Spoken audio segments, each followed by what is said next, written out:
में आपका और क्यों आपको दिल्ली के जंतर मंतर पर आकर खड़ा होना पड़ा? जी, मैं एएस नुमानी बुंदेलखंड इंसाफ सेना का राष्ट्रीय अध्यक्ष हूँ और आज हम लोग जंतर मंतर पर धरना देने के लिए आए हुए हैं। परमिशन का क्या हुआ, क्या कहा परमिशन, आपकी जो परमिशन थी? जी, परमिशन के लिए उन्होंने ये कहा कि आप धरने के लिए आए हैं, आप ज्ञापन दे सकते हैं और आपकी जो भी गंभीर समस्या है उन समस्याओं को हमें ज्ञापन के माध्यम से आप अवगत करा दीजिए। तो आज हम लोगों ने अभी ज्ञापन सौंपा है। क्या समस्या है आपकी, क्यों आपको बांदा से, यूपी से दिल्ली आना पड़ गया, ऐसा क्या हो गया? जी, बहुत ही अफसोस के साथ ये कहना पड़ रहा है मुझे कि भारत की बेटी के साथ जो जनपद बांदा उत्तर प्रदेश की रहने वाली है, उसे आगरा के उजैर नामक एक बाशिंदे ने उन्हें बहला फुसला के किसी तरीके से उसको दुबई लेकर के चले गए कि मैं तुम्हारे चेहरे की सर्जरी करवा दूंगा, इसलिए कि उसका चेहरा जला हुआ था। अच्छा। जब वहां गए तो न तो उनकी सर्जरी कराई गई और न किसी भी तरीके से उसे किसी कारोबार या बिजनेस में या जिस मकसद के तहत ले जाया गया था उसमें किसी भी तरीके से उनको नहीं रखा गया, न तो उनका कोई काम कराया गया। और यहाँ तक कि उजैर के परिवार के लोग, जो लोग भी दुबई में रहते हैं, उनके द्वारा उससे जो है एक कत्ल के मामले में उसे फंसा दिया गया है।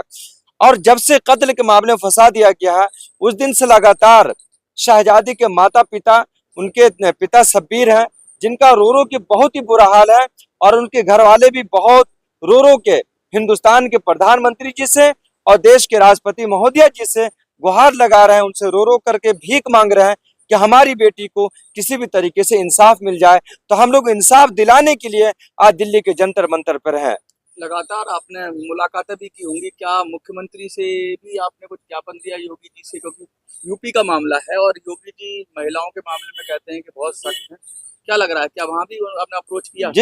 जी, शहजादी के मामलों को लेकर के सबसे पहले तो जनपद बांदा की जितनी भी इलेक्ट्रॉनिक मीडिया से लेकर के प्रिंट मीडिया, वो बहुत ही प्रमुखता से उठा रहे हैं और हमें ये लगता है कि मुख्यमंत्री जी को भी इसके बारे में पूरी नॉलेज है और देश के प्रधानमंत्री जी को भी बहुत अच्छी तरीके से इसके बारे में नॉलेज है कि कोई एक बांदा की शहजादी है जिसे दुबई के अंदर मृत्युदंड की सजा दी जाने वाली 21 सितंबर को। अच्छा, लगातार ऐसा देखा गया कि भारतीय नागरिकों के लिए मोदी जी प्रखर रहते हैं और अभी जब कतर का मामला हुआ था, जहां पे कुछ लोगों को फांसी की सजा सुनाई गई थी, जिन्हें पूर्व सैनिक कहा गया, तो उनको भी छुड़ा के लेके आए। तो क्या लगता है शहजादी के मामले भी हमारा विदेश मंत्रालय उतनी ही तेजी से काम करेगा और उसे भी छुड़ा के लाएगा?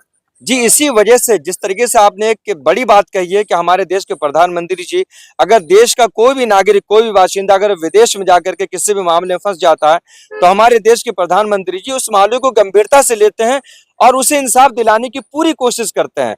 तो हमें पूरी उम्मीद है कि आपके चैनल के माध्यम से हमें पूरी उम्मीद है कि शहजादी को इंसाफ मिलेगा और तत्काल ही देश के प्रधानमंत्री जी एक बड़ा एक्शन लेकर के और दुबई के प्रधानमंत्री जी से और भी वहां के माननीय हाई कोर्ट या सुप्रीम कोर्ट जो भी है वहां के न्यायालय से बातचीत करके उसे इंसाफ दिलाने की कोशिश करेंगे।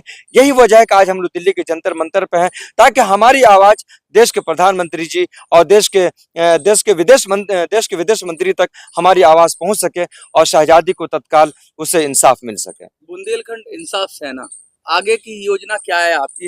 इसे थोड़ा और प्रमुखता से बढ़ाएंगे, क्योंकि लगातार आपको ये मांग तो उठानी पड़ेगी। तो आगे की योजना क्या है? जी, जब तक के शहजादी को इंसाफ नहीं मिलता है, देश की बेटी शहजादी को इंसाफ नहीं मिलता है, उस दिन तक बुंदेलखंड इंसाफ सेना के पदाधिकारी कार्यकर्ता लगातार संघर्ष करते रहेंगे जब तक उसे इंसाफ नहीं मिल जाता है। कुछ कहना चाहेंगे लोग जो देख रहे हैं आपको, वो किस तरह से आपके इस काम में सहयोग कर सकते हैं, आपको मदद कर सकते हैं, शहजादी को किस तरह से मदद कर सकते हैं? कोई जी, इस बात को लेकर के देश के जितने भी नागरिक हैं, जितने भी सारे बाशिंदे हैं, सभी के लिए एक बड़ी बात है कि अगर शहजादी को इंसाफ नहीं मिलता है तो हमारी देश की विदेश के अंदर बदनामी होगी कि इंडिया की बेटी को दुबई के अंदर फांसी की सजा दी गई है।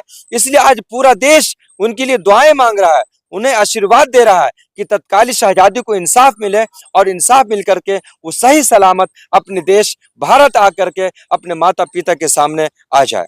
बहुत बहुत